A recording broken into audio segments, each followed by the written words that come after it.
So back to the router. Now, router at your level, this symbol of router. At your level, I would say that router is used to segregate networks. Now, in this course, in CCNA training, you are learning CCNA routing and switching. So this is not all about routing and switching.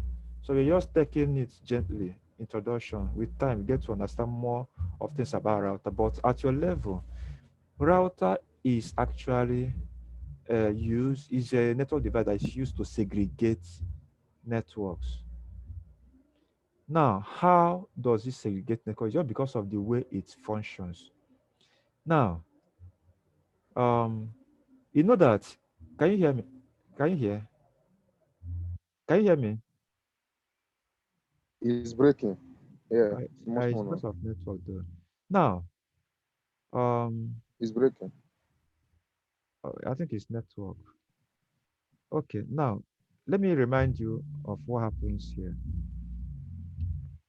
If there is any flood in here, like broadcast, like if H1 is asking who is H8, if H1 is asking who is H8, for instance, sorry, H8, everybody will receive the message. This guy will receive the message, ask who is H8, this one receive it, this one receive it, but will they all ignore the message? They will all ignore the message. And the message will still come through here because it's an active port. This guy will Mm. receive the message. This guy will receive the message. This guy will receive the message. This guy will receive the message. And this guy will still forward here. That's the forwarding, all the active ports. This guy will receive the message. This guy will receive the message. This one will receive the message. This one will receive the message. But they will all ignore the message. The only person that will respond would be only H8 because the message is directed to it. So that's that for that. Now, if I connect more switches, this guy will say forward the message to the switch. So broadcast Yeah. will be sent to all the switches and hubs. Now, the same thing I just said now. If there's a broadcast here, okay, let me put it at your level. If there's a broadcast here on this switch, everything about this switch, this guy will receive broadcast message. This guy will receive broadcast message. This one will receive broadcast message. And this guy will receive it. But this router now will not extend this broadcast to this place. Do you get? There's no connection. No, there's connection, but router, the Hello? nature of Okay. router will not extend the broadcast. Like now, if I have other switch, if I have switch here, Mm. if I have another switch here, and this switch is connected to so many things, Okay, I understand now. if it's connected to other things too, now, if there is a broadcast, if H1 is asking who is H3, when they get Mm. to the switch will send a message to even here and here too, and also here. Now, when it gets to the router, when the message gets to this place, router will stop that broadcast here. Router will not extend the broadcast to these people. You understand? Yeah. Router will not extend the broadcast to these people. Now, the same thing is applicable at the other side. If there is a broadcast will only occur here. When it gets to this place, when it gets to this place, router will stop it. Router will not extend it to this place. Do you understand? Mm. Unlike if there was a switch here, if there's a switch here, and maybe this switch is connected to another switch, if there's a broadcast, it will come here and will still go here. But if it is router, router does not extend broadcast message. That's the only thing you just need to know. You understand? And because of the Okay. nature of router, because it does that, we call, when you have a connection like this, we call this a broadcast. We call everybody here under, sorry, I don't know how to use this to everybody here, everybody here, we call them to be under one broadcast domain. They are on one broadcast,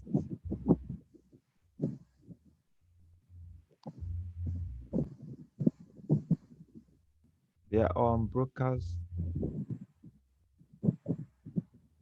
domain.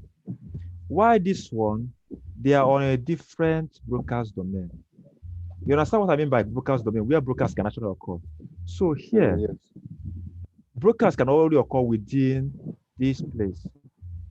When it gets here, router will not allow you to pass. The same thing is applicable here. When router, when it gets here, router will ignore it. Now, when you look at router, when you look at this router now, this router has two broadcast domain. Do you get? It has two broadcast domain here and broadcast domain here.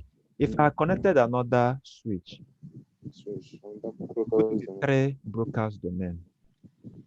So the broadcast does not extend. And in in networking terms or in networking world, we call this place now everybody. Let me make it clearer. Everybody here, everybody here, everybody here is on the same network, local network. Why everybody here On the same local is on the network. same local network. So if I ask you now, how many network do we have here? We have two local networks. Why? Is Local because network of their different broadcast domains. domain. So whenever you have a router like this, every port connected to it is a network, a local network, and another broadcast domain. So that is what you need to know about router and switch. So if I ask you at your level now, what is router, or can you explain what you understand by router, switches, and hub? You should be able to give explanation about that. Yeah. Okay. Now, switches. Switches have ARP table. So look at maybe how somebody of how age ARP table looks like. Don't mind about this address for now. Now, this is ARP table, this is routing table. Now, switches and routers. No, okay, take it this way. Routers has routers have ARP table and routing table in its memory. Why switches only have ARP table? They don't have routing table. Switches do not have routing table, but they have ARP table. Now, looking at this place, now this is information about this router now is connected to this network using this interface fast ethernet 0/1. Why this network is connected using fast ethernet 0/0? You understand? So hold on. Now in the router now, in the routing table, see, look at the routing table. At your level, you may not understand this IP address. I've not talked about IP address yet. When I talk about IP address, you will get to understand this. But when you look at this place, When you look at this place now, this IP address, it runs 10.21.1. We have another one, 10.21.21, and all of that. There's something in common with all of them. Can you see? Hello? Hello? Hello, Mika, are you still there? Hello, are you there?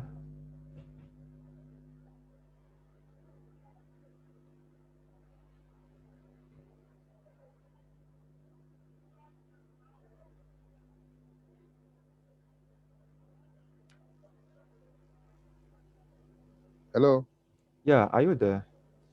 I'm there. Okay, I lost your connection. Okay. Uh, Now, when what I was trying to explain was that if you look at this place, there's something common here. 10.1.21.1, mm, 10.1.21, mm, 10.1.21, 10 dot 10.1.21. Now, there's something common here. 172.16, mm, 172.16.1 self, even dot one, mm, dot one, 172.16.1, 172.16.1. Now, all of this here, these people here are on different network, local network. yes. So on different local network. Okay. And the network of these people is 10 dot. Okay, let's take it that is 10 dot 10.1.1. 0 dot 0 dot 0. Let's put it that way. Let me not confuse you for now. These people are on 172.16.0.0. Now, this when you look at this router now, this port now, this interface, it's fast Ethernet 0/0. While here is fast Ethernet 0/1. That's the name of that interface. Now, the routing table of the router contains that the type of connection C is a direct, sorry, C is a direct connection. And it's saying that C has a direct connection on port 0 dot 0/0. 1. And Yeah. what network is it connected to that port 0/0? It is, I don't know why my mouse is shaking. They brought light, and I don't know, it's maybe the current or something. The mouse is dragging me away. I have to remove it. It's fine. I think it's the current. Okay. Now, the network is 10.0.0.0. So there's a direct connection on this interface, fast Ethernet 0/0. And that fast Ethernet 0/0 is connected to this network.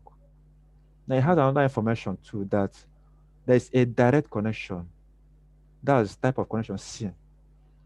And that direct connection is linked to this port, fast Ethernet 0/0. And the network is connected to is this. I'll explain more about network.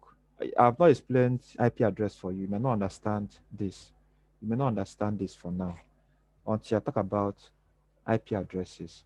So this is ARP table on the router. Now, the router also contains, so this is routing table, sorry. So router also contains ARP table. In ARP table of the router, can you hear me? mm. I can hear you. Okay. So in the ARP table, router has an interface 0/0. And in 0/0, there's information that there's an IP address of this with a MAC address of this connected to 0/0. And that IP address is this guy. You see, it's this guy. And also this one too, which is this guy, is also connected to fast Ethernet I can hear you. 0/0.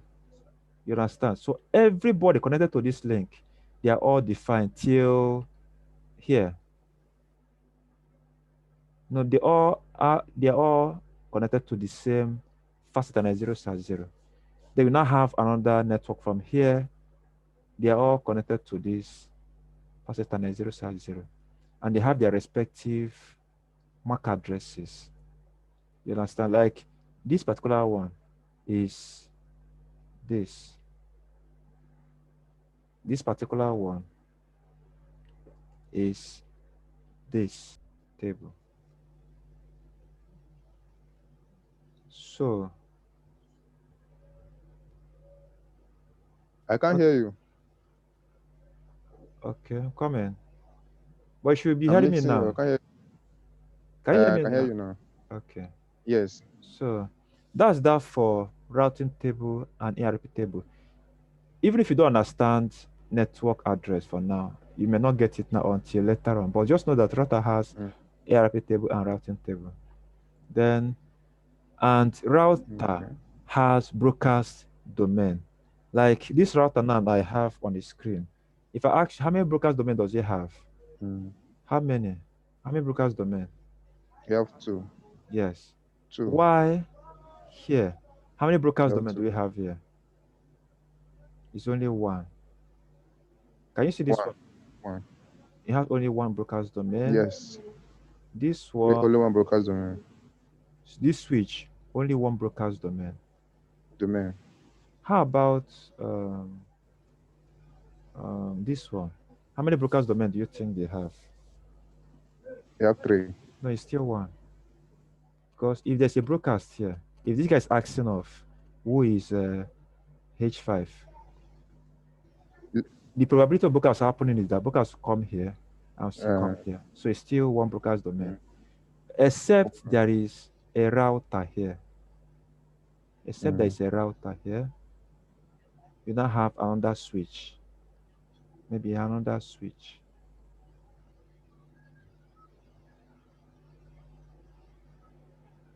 Let's assume there's another switch here.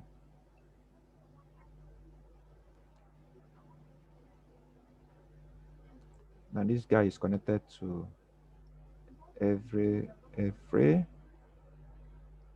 Now this guy is connected to some hosts as well. I assume that this guy is connected to another switch. mm, Connected to another switch and has some hosts connected to it.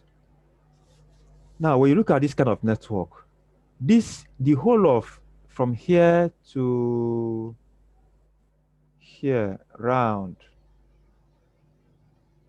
is one broadcast domain. yeah. Why this place is Mm, another broadcast domain?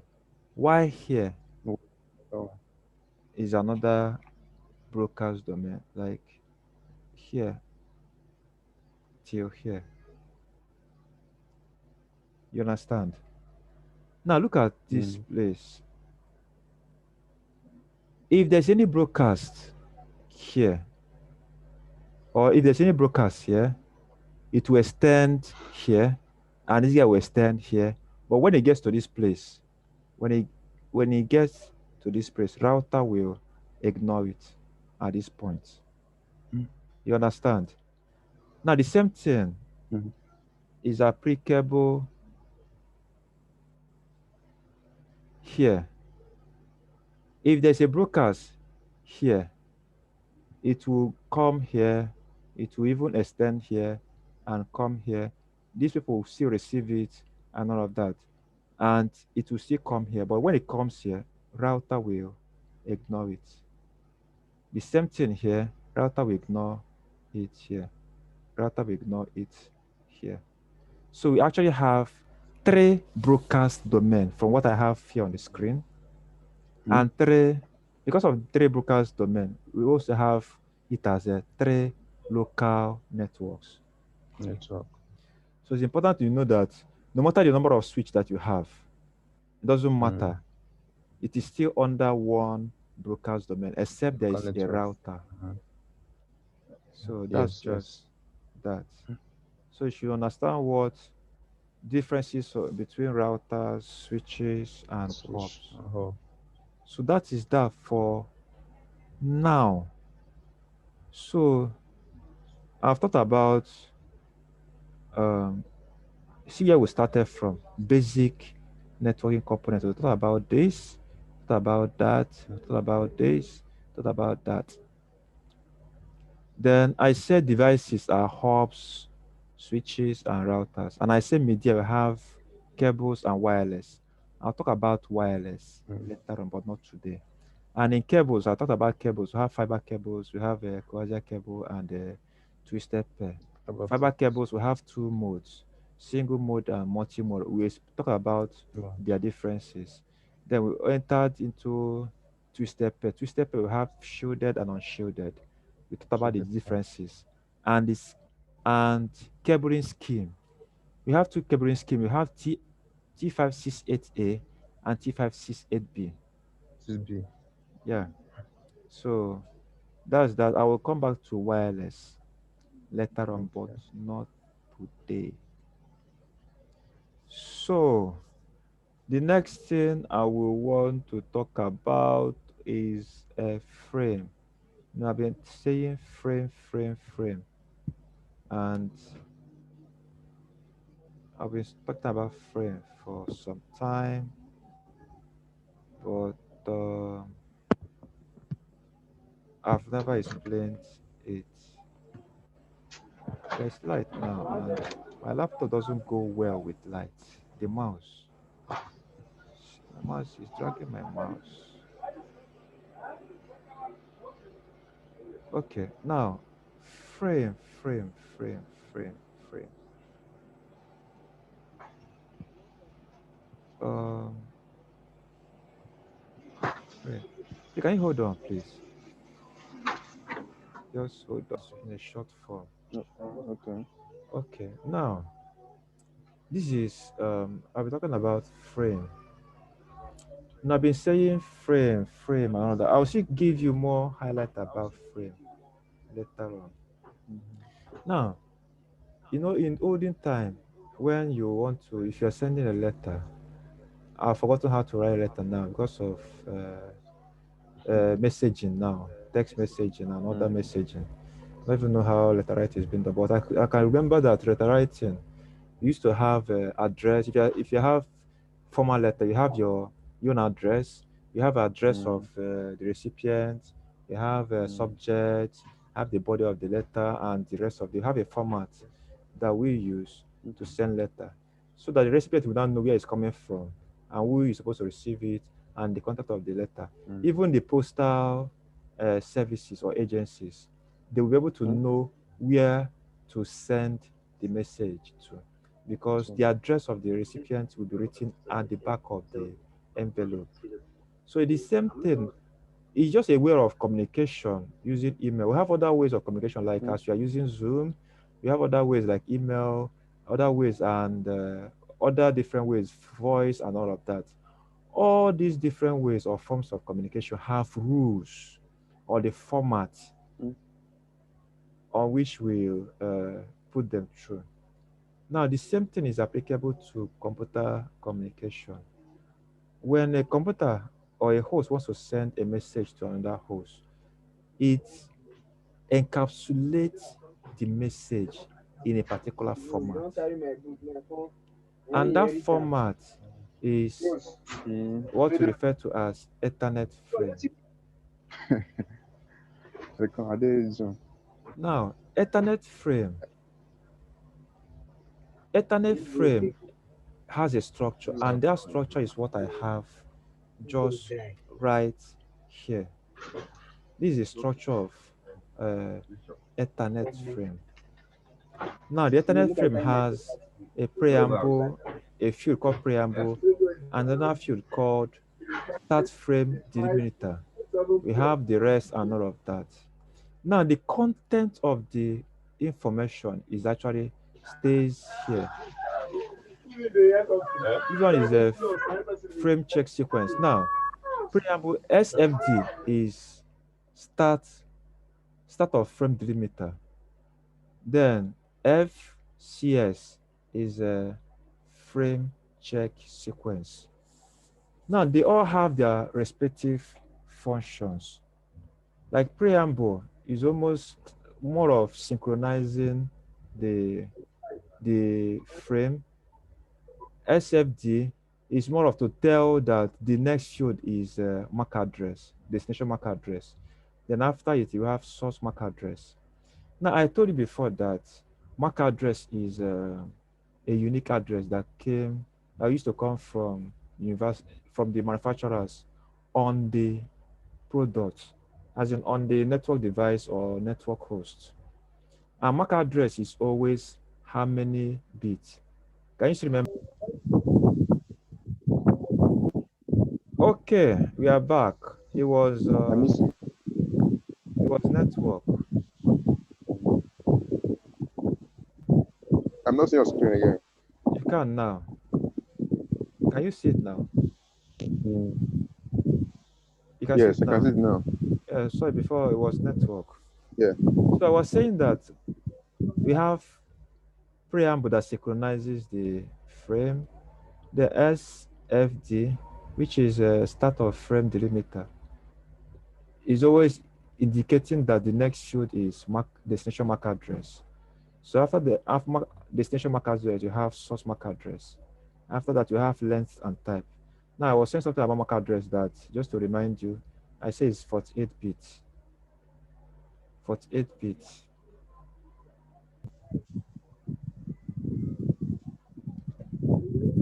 I think network is challenging. It's been a little bit challenging now. You can see my screen. Yes. Okay. So 48 bits. Now you should know that everything you have here is the size of each field, and they are all in bytes. They are all in bytes. Now one bit, no, let's say 1 byte, 1 byte is equals to eight Bits. 8 bits. Yeah, 8 bits. And we know about neighbors. Mm. Neighbors, four neighbors is no 4 bits. 4 bits is Equal to one neighbor. One neighbor is I think so. There's something like that. One neighbor is equals to four bits. 4 bits. Another one, so like when we say kilobytes, it is 1,000 Mm. bytes, 1 gigabyte, and all of that. So you're supposed to take note of those things. Now, in these fields, preamble is assigned 7 bytes, SFD 1 byte, MAC address is 6 bytes. Of course, you know that MAC address does not change. And MAC address is how many bits? 48 bits. 48 divided by 8 is equals to 6. So that's the 6 that we have here. And it doesn't change. It's always 48 bits or 6 bytes. The same thing with source. Then length or type means the protocol that you are using. You can use IP version 4. You can use IP version 4 or version 6. Version 6. So this one indicates the IP protocol that you are using. Then this one is the size of the information, the data that the host is sending. And it cannot exceed this. It's always between 46 to 1,500. And also we have frame check sequence. This is a place that is being used. There's a mathematics that is done here that the recipient, okay, this host, the source will do a mathematics and put a formula here. And when the recipient gets it, the recipient will use the same formula to do the calculation to be sure that it will get the same answer that the source gave it. If there's any difference, the destination will ignore the frame, assuming that the frame has been tampered with or something has gone wrong with the frame. If it doesn't get the same result using the same formula, that happens here. Now, frame in total is of this range, and this range. is between 64 to 1518 bytes. Anything outside of this, the switch or the host will ignore it. Now, I said something about collision or corrupt message. There's noise from your background. Hello? There's no, no, I'm okay. There's no noise there. Except the. Yeah, it has gone off now. I've been Hello? getting, yeah, there was so much noise Hello? from the back. Yes, I can hear you. It's fine now. It's fine now. Okay. Now, um, I said that the size of a frame is always between 64 to 1518 bytes. Anything outside of it, the network users, hosts, and switches will ignore the message.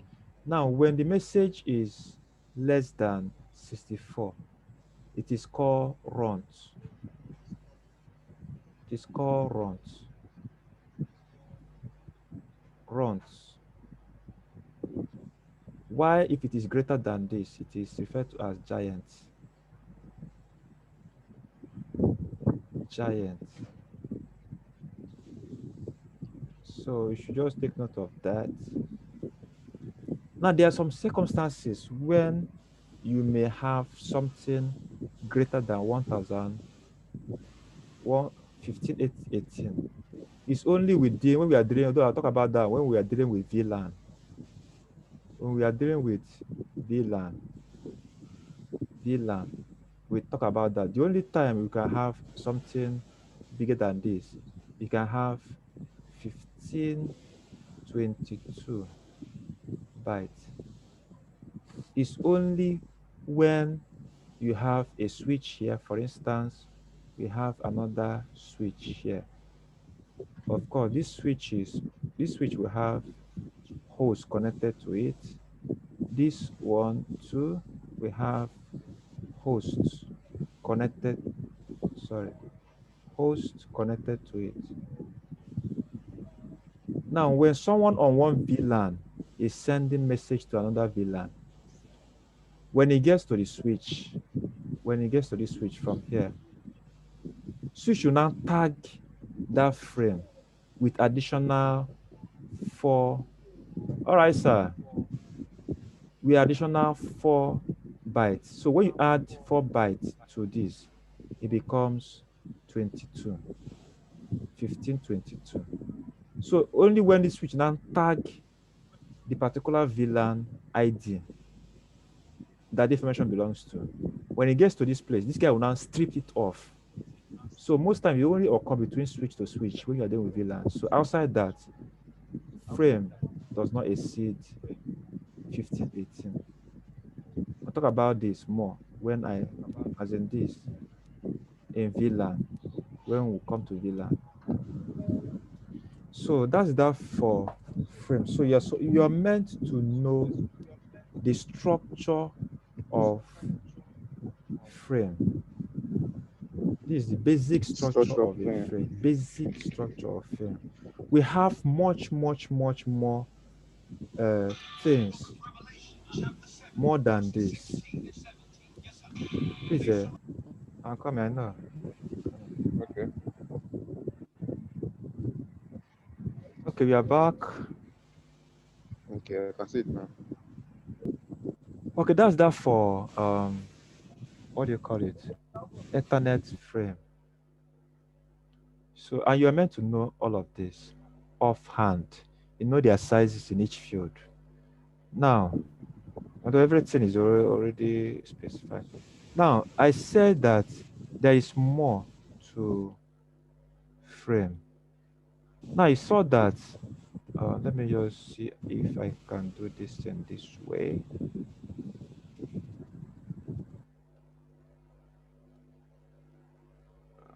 Shit. Comment. I want to explain it to like my system when there is it's connected to power, it will be misbehaving. I don't know why that the mouse. Okay, this is what I just taught you. about frame. We have, sorry, it was network. You can see my screen now, yeah? Hello? Yes, Sorry, it was I network. can see it. I can see your screen. Okay, so back to what I was trying to explain to you. I said that oh, I said that the frame structure is not just what I gave you. What I gave you was the basic frame structure. Now, there's additional thing to it. You know, that after preamble, we have start frame delimiter. Like after preamble, I have to switch off. So I think it's better to allow my mouse to move. So after preamble, we have start frame delimiter. After that, we now have destination MAC address. After destination MAC address, we have source MAC address. Now look at the same thing here. Destination MAC address. Can you see that? Can you see? Are you seeing that? I can see Hello? that.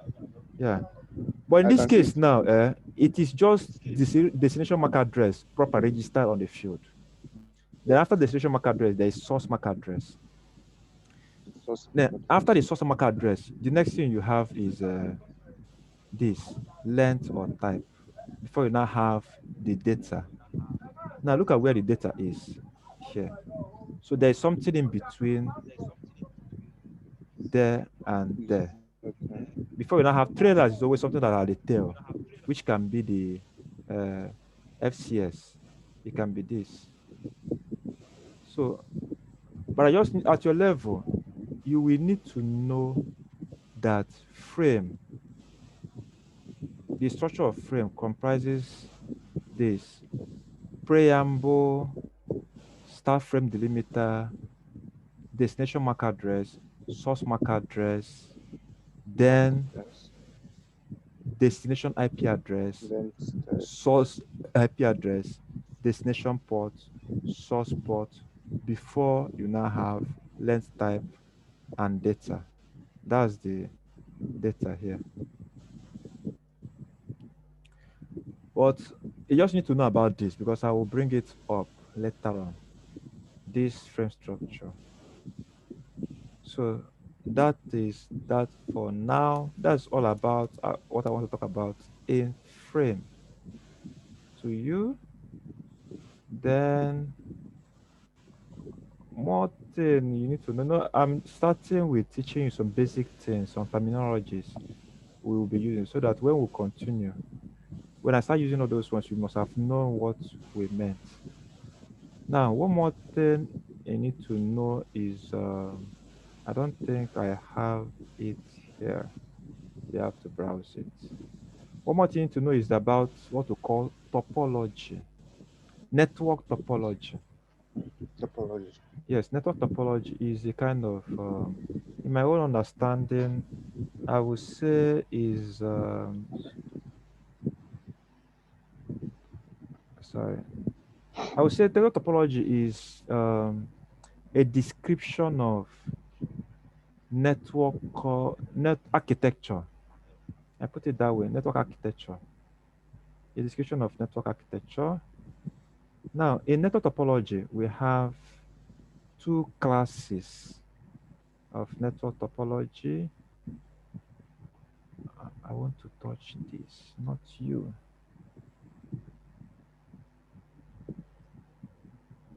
In network topology, I don't know how to shift this thing. I want to move you away. Okay, maybe I'll use this like this. So in network topology, you have two classes or two forms. We have a physical topology and logical topology. The way internet is giving us is straight away. We have what we call physical and logical topology. Physical topology gives you the detail of how the network is being connected, like the cables, for instance. I think I have something like that. Yeah, physical topology and logical topology. Yeah, thank God I have it. Okay, this is logical topology, physical topology. Okay, now physical topology. I told you that you have in network topology. This is network topology. They are of two types, or two forms, or two uh, categories. Or I put it a better way, that is of two categories. We have physical topology and logical topology. Now, physical topology gives you a visual display of the devices that are connected and the host, and even the type of cable that was used, or the wireless that was used, and all of that. It gives you just a physical outlook or physical layout of the network, just as you see now. And normally, whenever you install a network for a client, it is very is a professional way to drop your physical topology or your network topology, so that the next person will be able to understand how the network is, or maybe the IT person on ground will be able to understand what you did. Just as in building plan, when a civil engineer or structural engineer, when they see the building plan, they will just visualize how the building will look like. It is same thing with network topology. Network topology is kind of the blueprint of the network. So the physical one will now be showing the cables, the switch, their names, and all of that, how they are connected, just as this. This is a physical topology of a network like this. And in now, someone looking at this will know that in admin office, we have this printer, and there's a hub there. There is a classroom, classroom one. See what the way it looks like. Classroom two, and all of that. So someone looking at this will just know, oh, or understand how everything looks like. And you can now know, instead of walking around from one office to another office, the person can just sit down and know how the network was being organized. Now, logical topology is another category. Logical topology depicts or shows the host names, IP addresses, and application that is being used. Like if you are using an application, like if you have a server and all of that. So this is just how uh, logical topology looks like. Logical topology, we just know that logical topology gives you more of IP addresses and the application that was used. If you have a web server or file server, you specify. And the host names, if they have names, like host name of your router, though we'll talk about that later on. And if there's a system, maybe a server, the host names and all of that, just as you even gave out. So that is that for logical topology and physical topology. Now, in physical topology, they are of types, different types. You have mesh. Can you see my screen? That's it. Yeah. In physical topology, although internet didn't specify this thing this way, in physical topology, we now have mesh topology. You have star, bus, ring, and hybrid. There is still more to this. You have point to point, point to multi-point. You have so many types of physical topology. Now, mesh topology is what we have something like this. Mesh is when you have a host or a network device connected to all other neighbors. Like this guy is connected to this. Can you see my cursor? I can Hello? see it. Yeah. My cursor, okay. This guy is connected to Hello, this, I can see it. he connected to this, connected to this, connected to this directly. So each and every one of them are connected to all at the same time. So one to all, one to all. That is full mesh. We have what we call full mesh and partial mesh. So this is full mesh when one is connected to all. This one is connected to all, like that. That is full mesh. We also have, although full mesh, when partial mesh is when you are not connected to all. Maybe this one is connected to some and all of that. So that's just different between half mesh and full mesh. Although full mesh is more costly to implement or you are setting up a network like that, because if you are connecting, if you are giving ISP to give you service of full mesh, like like some people do in Metro, Ethernet, and MPLS. If you have full mesh topology, it's more costly to set up than have partial mesh. We'll deal with that one later on. That's for one technology. Then star topology, as the name star, it means when you have something in the middle and and that middle connect to every other one. That's star topology. Like as we have a hub connected to other hosts, or you have a switch connected to other hosts. That type of topology is referred to as star topology. We have the advantages and disadvantages. You can go around and check on that. Bus topology is an old technology whereby you have a coaxial cable. This coaxial cable. Then we now have coaxial cable that tap from other from that coaxial cable. We call this particular coaxial cable backbone. That's the one that through which other ones are connected. Just as when we were a little bit younger, in sometimes we have a neighbor that has maybe subscribe with a TV channel, and maybe our own has expired or we don't have. You can just go. We used to do them. We now go and get coaxial cable, then tap from the neighbor's coaxial cable, then tap to our own TV. So whatever the person is watching, if this is our neighbor, whatever thing is watching, we will be watching it at the same time. So actually, we're actually doing networking without even knowing. So that was old technology way of networking. Is old. I think it's where this is the first time. This is the first instance that networking began with. So that's for it's an old technology, bus topology. We have for that. Now have ring topology. Ring topology has a name when you connect everything in ring form. It's referred to as ring topology. Somehow, this one is almost like a ring topology in functionality. If you have a switch here instead of hub, if there's a switch here, switch internally connects to these ones. Or okay, can you hear me? Yeah, no problem. Sorry, it was network. Network cut us out. Okay, so I have to include my Wagao. Is here. So, Okay. hello, good evening, sir.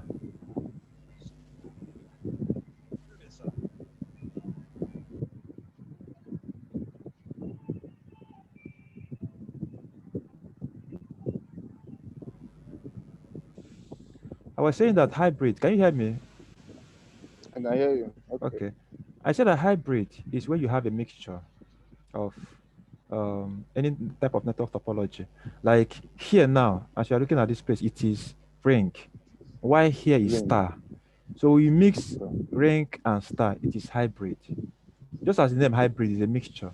So you mix any kind of one. Maybe you mix bus with ring or mix bus with mesh. Anyhow you do, is always hybrid. So that's that for hybrid. You can also check the advantages and disadvantages, but that's not what we I need to go into. So for now, you just need to understand that to have to set up in logic topology, see the way you're supposed to set it up. You make sure that the IP are there and the host names, just as this mail server, web server, and hybrid server, they are all there.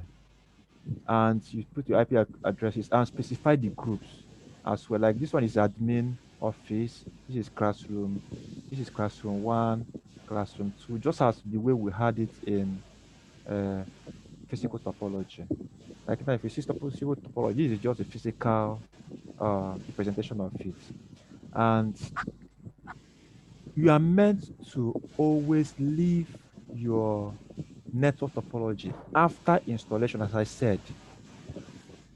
Now, if whenever you go to an establishment, maybe a company calls you as a contractor to come and set up a network for them, it's always needful for you to ask of their network topology. Sometimes people put the network topology and logical topology on one sheet. Like this is physical topology. some people will not be like, okay, this particular place, the IP address is 192, blah, blah, blah, the same way it was here. So you put everything as one instead of separating it logical and physical. So that another person can open it and read and be like, okay, see the way the network looks like and all of that. So it's very important. You should know about that as a network um, professional. So that one is, by the way. So the another thing I want to let you also know before we now start the real thing, as I said, is um, um, network planning. Network planning. Now, there are basic things you need to know before you set up a network. Now, maybe now as an IT person in your working organization, they will now call you, okay, oh, come, you want to set up a network in another branch, or you want to extend to another location, want to have an outlet. Maybe you are working in VI and they now want to extend their network to another outlet, maybe in Lekki or at Ikeja or something. When they call you for that, there are basic things you need to know or you need to ask before you give them network topology or advise them on what to do or how the network is going to look like. The first thing or one of the things you need to know is or ask is the number and types of hosts to be connected to the network. Number and types of hosts. Like you need to know how many hosts. Now we are measuring hosts, and I should be able to know what I mean by hosts. Like the Yeah. computers, how many printers, if there is need for Mm. cameras, if there is need Camera. for alarms and all that. How many of them? Okay. Like in each office, just as we had here, in each office, like this office now, admin office, how many printers do they need? These people, how many printer? These people don't even need printer. Classroom, they don't need classroom. One doesn't need printer, but classroom three will need printer. And so these are the things that you need to ask so that it will now guide you to know how you should set up a network. And again, the type of host. Host, as I said before, can be a PC, can be a printer, can be alarm, can be scanner and all the cameras and all that. They can all be hosts. So these are you need to know their number and their types because having knowledge about the number and types of hosts will guide you to know the type of switch you need to buy. It need to guide you to know the type of switch you need to buy.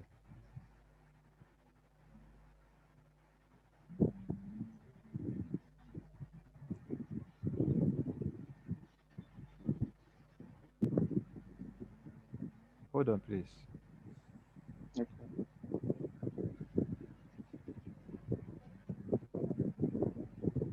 Sure, you can hear me. I hear you. Okay, fine. Okay. So when when you know the number and type of host that you need, you will now be able to know, oh, look at the type of switch I need to buy. For instance, switches, as I said before, switch do have different number of ports. Some switches have 8-port switch, some are 16 ports, some are 24 ports, that are 48 ports and 64 ports. Now, if your client or if your company wants to host about 30 hosts, have 30 hosts connected to your network, you can't just go and start buying 16 port switches, multiple of 16 port switches. It doesn't make sense. You buy a 16 port, like up to like, say, like four of it, or 16 port, like two of it, instead of going to buy like a 48 port switch once instead of buy and you now be buying pieces, all that. So it always guide you when you have a number of hosts to use in your network. You now need to guide. It helps to guide you to know the type of or the number of port or switch you need to get, and not only just buy anyhow of switch. You still need to know the type of switch you need to buy. Know that switches we have PoE switches and non-PoE switches. I explained this thing before. That is PSEs, power power source equipment. Can you hold on? Now, back to what I was saying before. Now, hello, can you hear me? Hello? Hello?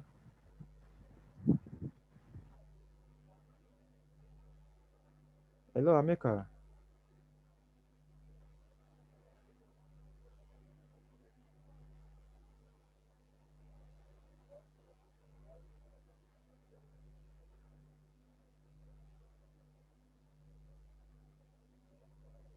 Hello. Yeah, Yeah, can you I hear can me hear now? you. Okay. Okay. Okay, can you hear me now? It was issue of muting. It was not mute before. Or mute before. Hello, Amika? Hello, Amika, can you hear me? I think I have an issue with network.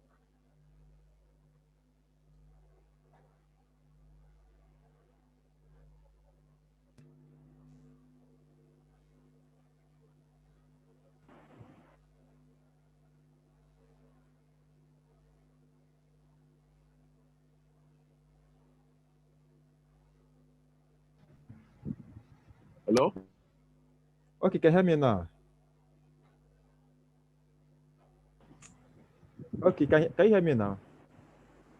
Yes, I can hear you. Amika, Amika, I don't know where he has gone now. I can hear you too. Okay, fine. Okay, we are good. So, I can hear you too. okay, so what I was saying is that, sorry, I was recording this. Okay, sorry to interrupt. Is it the lighting that's making Recording this. Okay, I've said that even if when you are buying the switch, you still need to know. I don't need. You still need to know. Sorry, I need to remove this. You still need to know the type of host. Sorry, you need to know the type of switch you are buying, either a PoE switch or a non-PoE switch. Why I say PoE switch and non-PoE switch is that some devices, some power devices might be sourcing their power from a PoE. So in that case, if you have need for PDs, power devices like alarms, like cameras, and some other devices, you might need to buy a PoE switch. So let's not be that, oh, you just go out to market and go and buy something, buy any house switch that you want. Why there will be need for a PoE and you didn't buy a PoE switch. So you need to know the hosts and their types, the number of hosts and their types. So it will not guide you to know how or what and what you should get or what you should buy. The another thing is applications to be used. Application to be used, you need to also know Mm. whether they are going to use a special application, maybe voice, or they are going to bring in server. Mm. Now, when they are bringing in server, it is certain and is the best practice that servers do not are not give okay servers are not giving dynamic addressing. Servers are always assigned IP address statically. Sorry, I've not thought about IP address yet, but you need to be aware if they are bringing in application like servers or they are going to use a special applications. You need to be sure so that you don't know how you are configuring your network because there's some applications that might have challenges with your type of network configurations.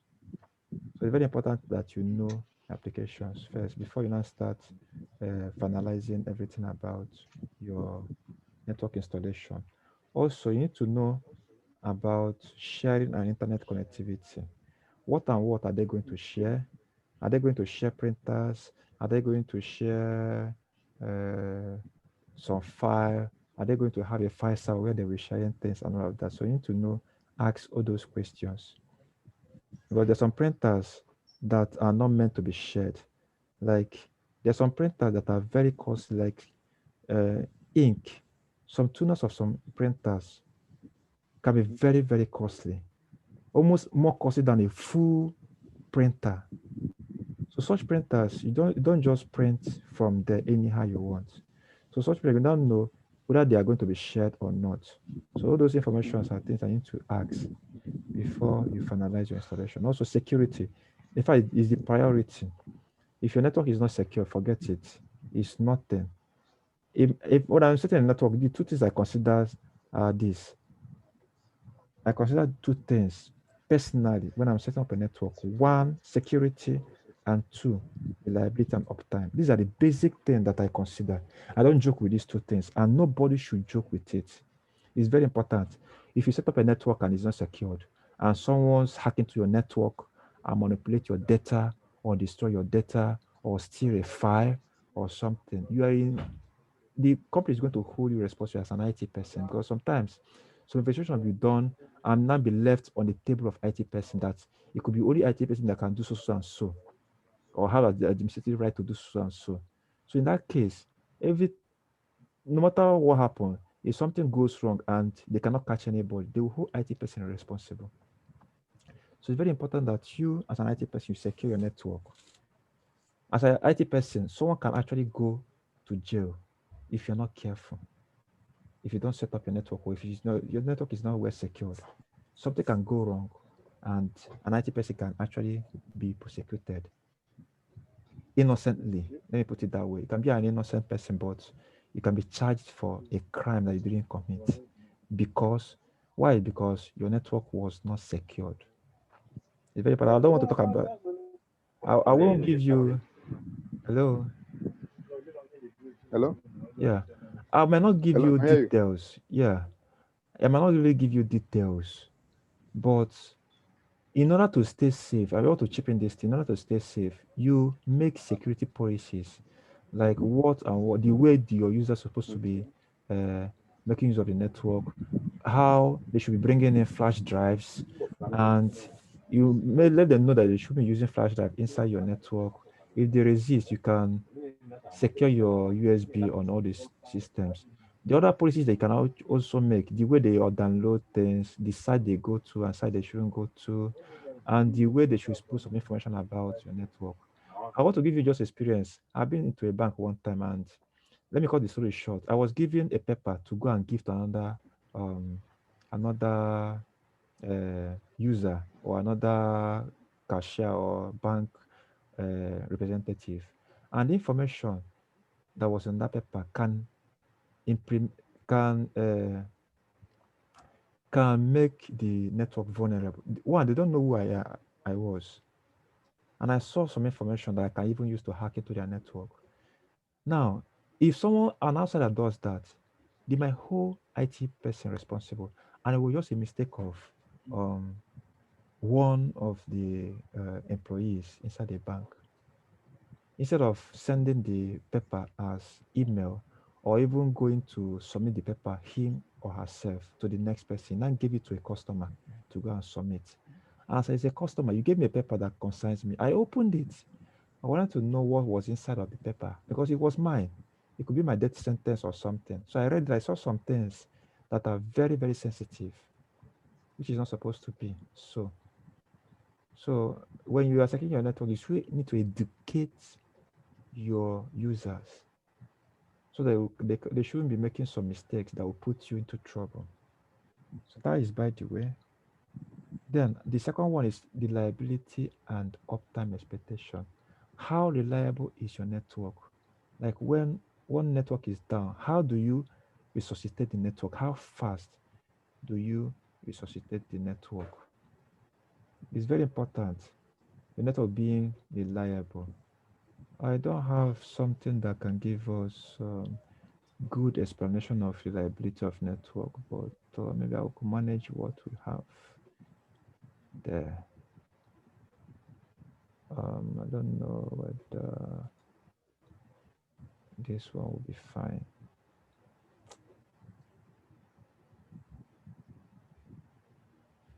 Okay, maybe I can manage this. Where is that one I used before? Can still use this.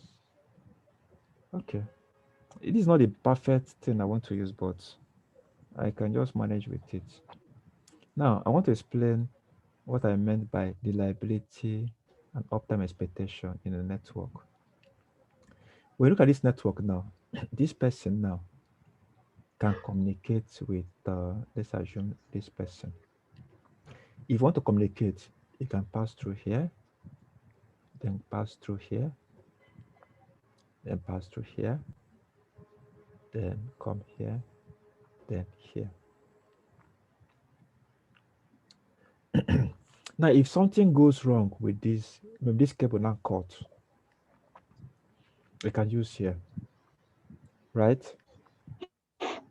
Then come Mm. here and go to the place. That's the kind of I created redundancy. I created a redundant link. It's not the perfect thing I want to use to do this, but I can just manage it. Like I can still have this here connected to there. So um I need something better. So or just know that redundancy is just the liability of the network. You create a redundant links in such a way that your link can easily come up without you delaying so much time. Like if I have, okay, I think I have seen something good. If I have this kind of, if I have this connection from here to here and also from here to here, if something goes wrong with this route entirely, nobody will even notice it. You know why? Because these people can still communicate and they will follow this path. You understand? Do you get? Mm. You can follow this path to Yeah. get to any place, to get to this place Mm. and get to this place.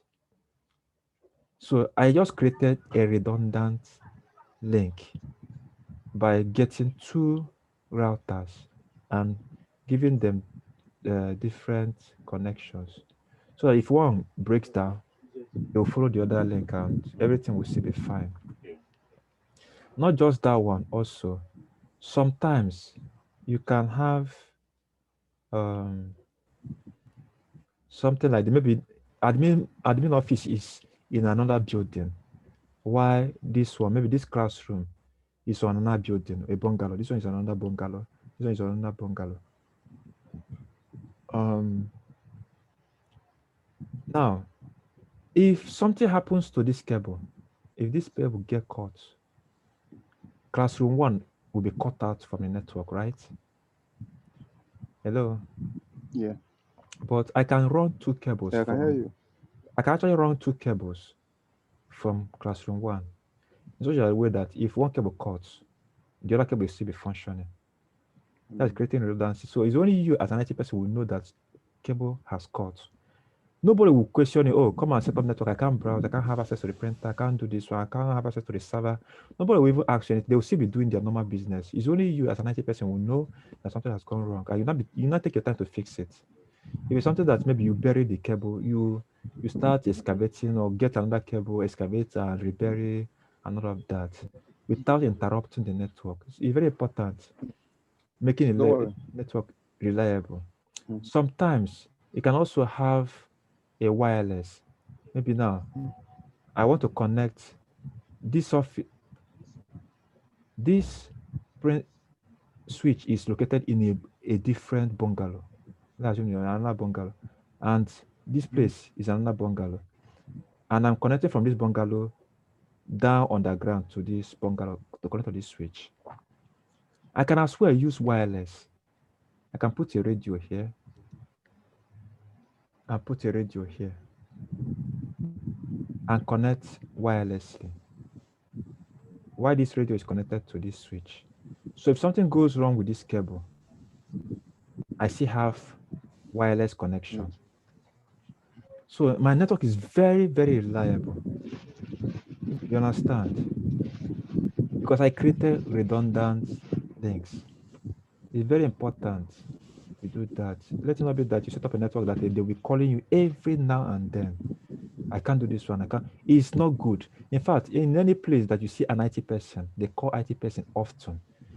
Two things are involved. Is either the IT person is not knowledgeable or they are not giving the IT person what necessary thing the person needs to work with. It could be possible that, oh, the IT person suggested that they should buy more router so that there will be a network like this. They refuse. They say, let's be using only one. If anything goes wrong with this one router, everybody will be down. Assuming that they connect to internet from here, everybody will be down. But if they have two routers, if something goes wrong here, they can still use this one to connect to internet, or either way. So it means that your network is reliable because of redundant links. And also, another thing you should consider is connectivity requirements. Whether you are going to use wired or going to use wireless. There are some offices that you know that the users of that office they can be maybe a marketing department. It could be a marketing department where you have a whole lot of users. Maybe now the marketing department is this department, for instance, classroom one, and there are about 50 users. And most times they come and go, come and go, come and go, and the arrangement of the place is not really fixed. Anybody can come and put laptop anywhere and all of that. So it's not even advisable for you to start clustering route cables all around the office. It might make the place messy. So in such case, you just respect yourself and use wireless. So everybody will connect wirelessly and all of that. So it's important that you consider all these things. And one more other things you still need to consider when you're planning for your network is power. I think I didn't put that, it's not here. Power and temperature too. Temperature and humidity. Power and temperature. I'll talk about this thing. Um, temperature.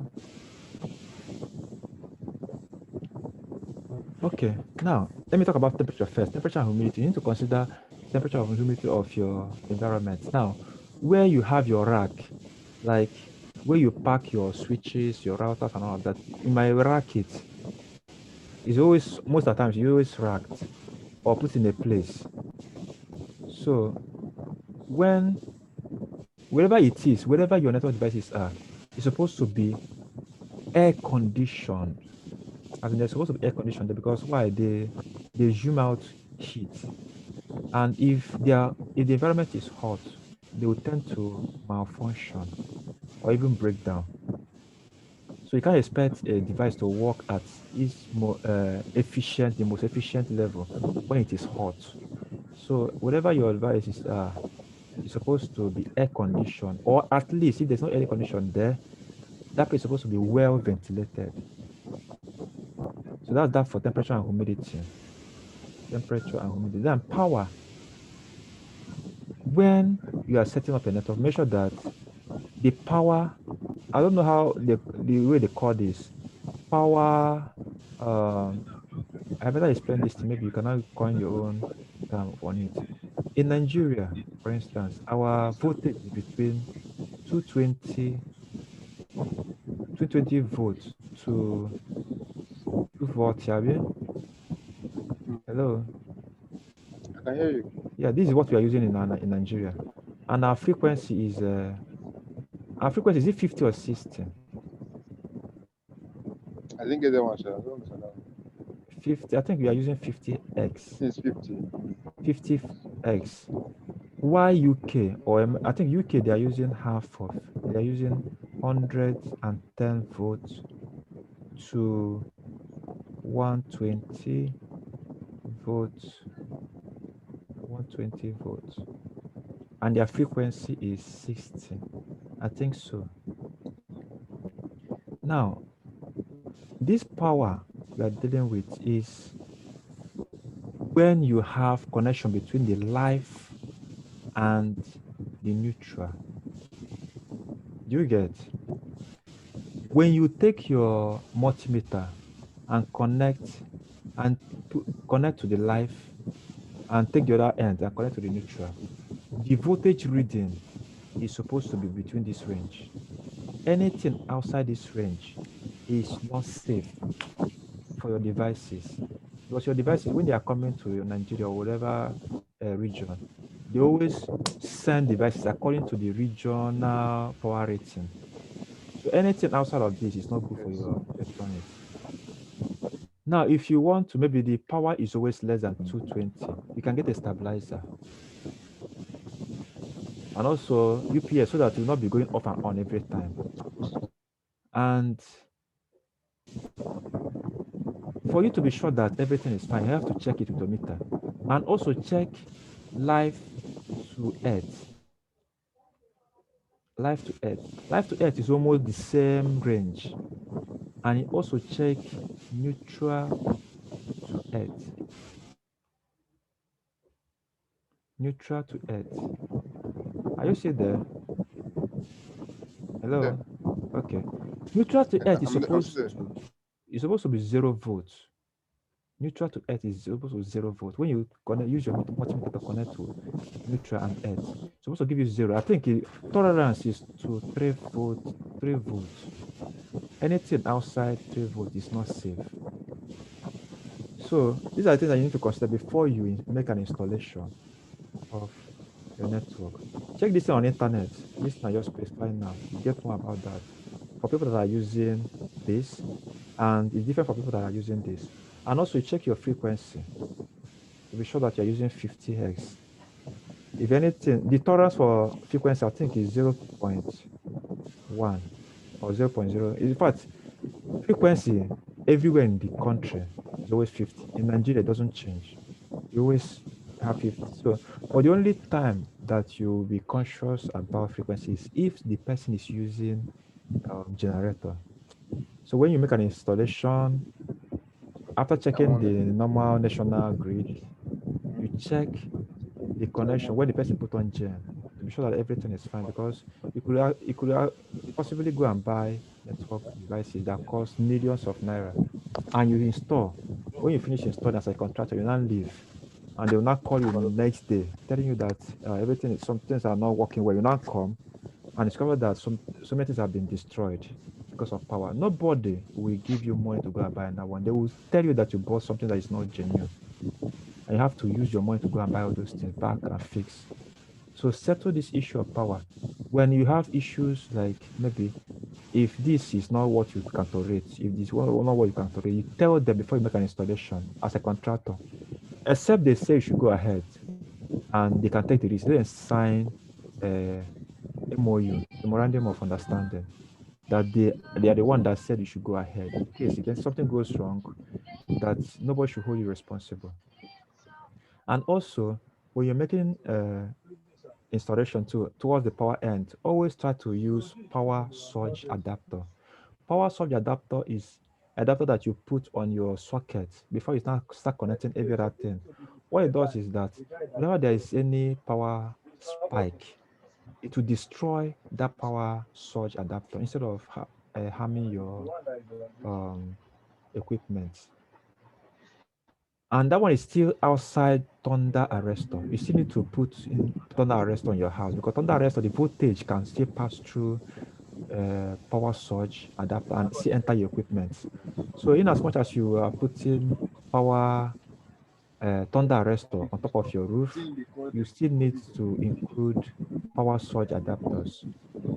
So that's that for things that you need to consider before you make an installation in your network. Do you understand? Or you have any Yeah, questions? I'm following up. Okay. In absence of questions, I will continue. Like I said before, these are things that we need to understand before we start the real thing. So I'm just trying to explain basic things you need to understand. Now, another thing is hierarchical design of Ethernet network. Network, okay, this one is okay. When you're setting up your network, we have, okay, in general, in Ethernet network, we have three hierarchies. In three tier, in three tier,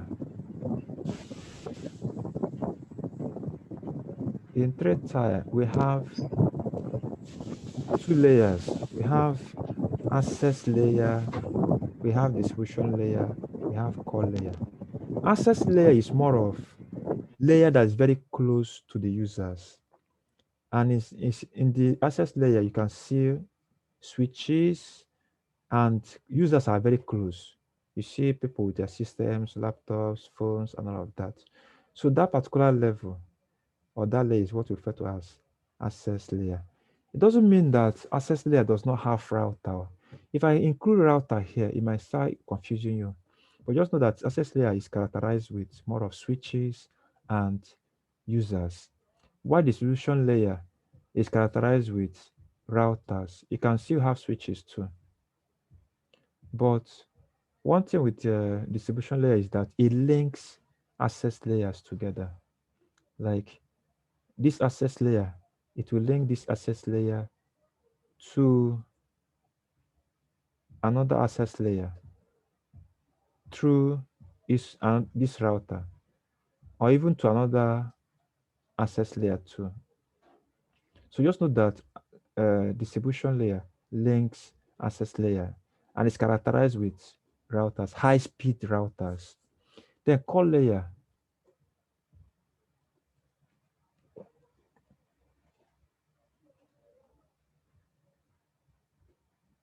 Are you there? Hello? Okay, you are back.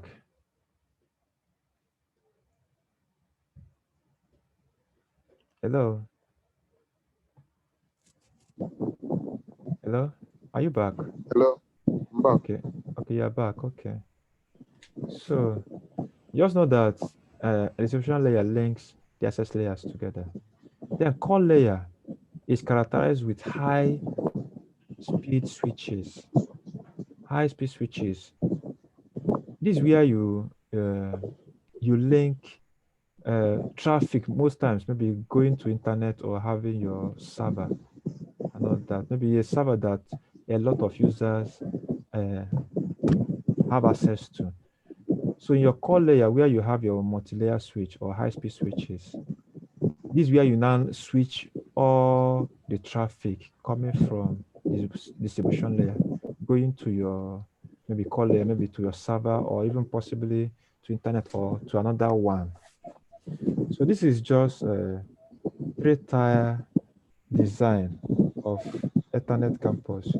We also have two-tier. Two-tier is when there is merge between distribution and core layer. When you have them as one layer, it is two-tier. When you merge these two together, it is two-tier. That's just that for hierarchical design of Ethernet network. You understand? Do you have any questions? Okay. No questions so far. Okay. Now, the next thing I will want to talk about is different ways you can connect to ISP. Please, when I'm done with that, I can call it a day for now because there's no light and mosquito is actually dealing with me right now. Okay, sorry. So, because my fan is not blowing. So, I will just talk about what topic was that? Sorry. I said I'll talk about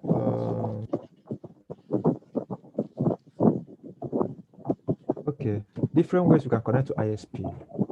After that, we can call it a day. Different ways we can connect to ISP. ISP two.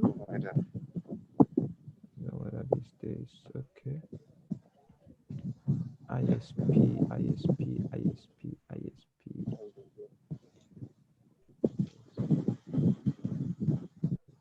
Okay, fine. These are different ways you can connect to ISP. Now, in our country, Nigeria, we have GSM. Okay. Different ways you can connect to ISP. So one, just take it one. You have dial-up. Yeah. Dial-up. Sorry, let me. type it well. We have dial-up. Dial, Hello, yeah, dialogue. yeah, dial-up. That's what I'm trying to write. Dial-up is of two types. We have GSM, we have GSM, we have CDMA. CDMA. GSM means Global System of Mobile Communication.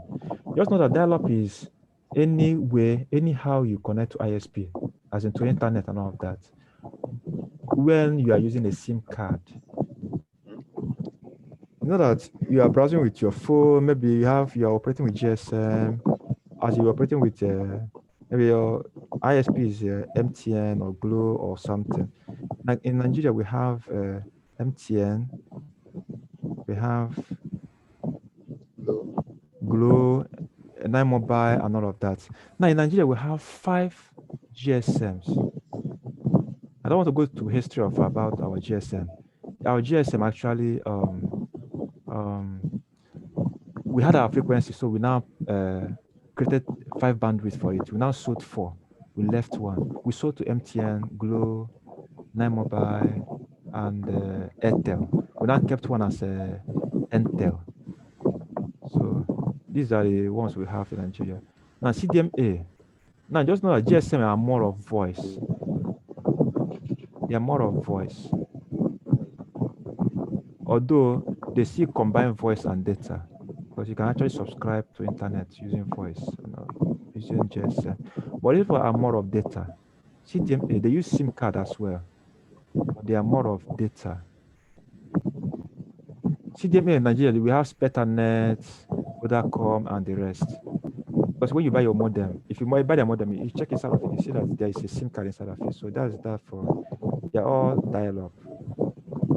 Now we have another way you can connect to ISP, satellite.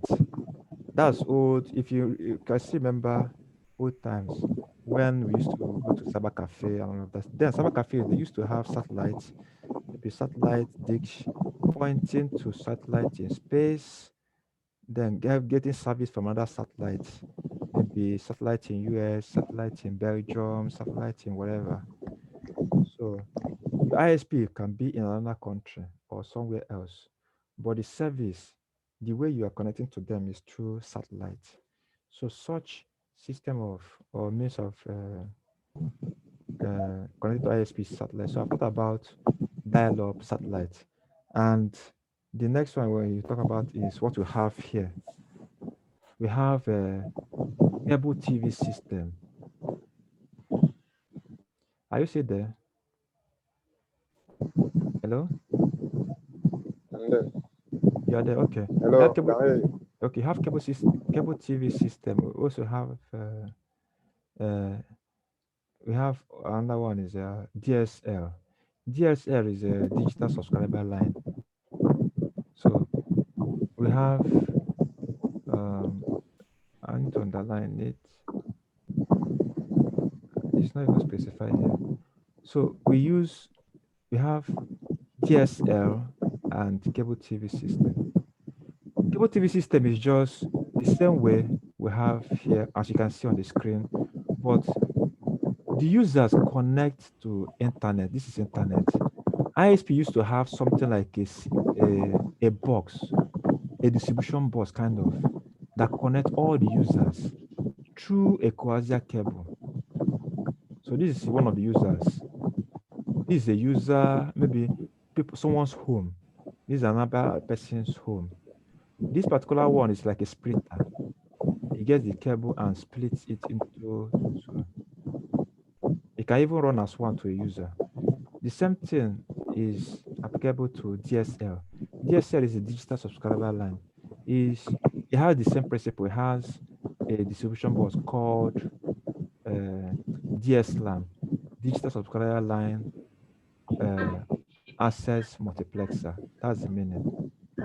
Why CMTS means this for cable TV. So that's that. But you just know that whenever you are dealing with ISP, there must be a modem. ISP must always give you a modem. You might ask, where is your modem in your phone? Your phone is multi-purpose stuff. It has modem inside, a kind of circuitry. So whenever you are dealing with ISP, there's always a modem. So that's that for different ways you can connect ISP. We'll talk about one more time later on. So the same, okay, I've talked about this hierarchical design of Ethernet network. For now, I will call it a day. The next time we meet, I'll start talking about IP. We'll talk about IP address. And I even love to deal with this thing today It's on because, Monday. yeah, on Monday, yeah. On Monday, we deal with IP address. I think it's IP is somewhere around this place or something. So I think when we start with IP address, things like this, I will explain all of this. When we finish IP address, I think we'll be getting closer to um, other things, more of practicals. So our next class is going to be IP address. So we prepare for it. But for now, we're going to call it a day. You understand? All right. Thanks so much. All right. Okay. See ya.